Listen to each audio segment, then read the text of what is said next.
Arrival plans announced for international student in Australia. The Department of Prime Minister and Cabinet is in charge of the national plan to transition Australia's national COVID-19 response. On the 6th of August 2021, National Cabinet approved the idea. The national plan outlines 4 stages for transformation. Each phase will be initiated when both the nation and a state or territory attain a certain level of vaccination.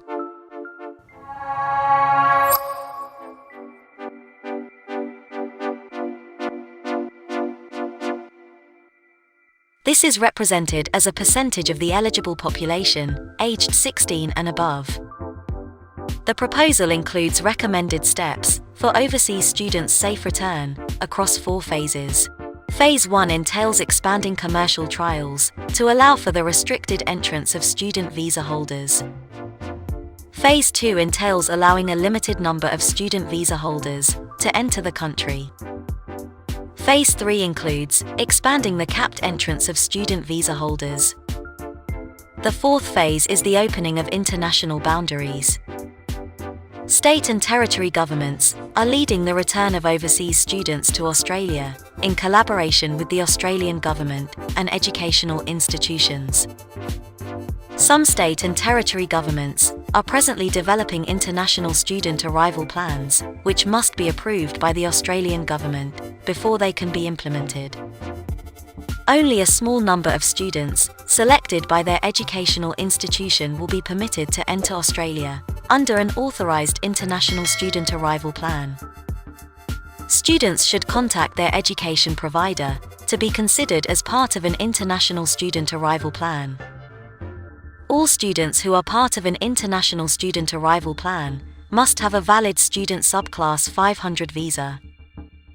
Students who enter Australia as part of an international student arrival plan do not need to apply for a travel exemption. The applicable state or territory government will apply for travel exemptions on behalf of students nominated in accordance with their approved plan. To join in an international student arrival plan, education providers should contact their respective state or territory government. A variety of agencies provide information for overseas students and education providers, including Department of Education, Skills and Employment, Study Australia, Study Adelaide, and Study NSW. Arrivals under a foreign student arrival plan may be halted at any time under health advice to safeguard the health and safety of Australians and international students. Students who are part of an authorised international student arrival plan must anticipate being in Australia for an extended amount of time. If pupils opt to leave, they have no right to return. This includes vacations, course breaks, and visits to relatives. Students that choose to leave Australia must apply for an individual inwards travel exemption in order to re-enter. Exemptions from the requirement to travel are rarely allowed, in extremely restricted and extraordinary circumstances. Our video ends here. We hope you found this video update useful. Thanks for watching.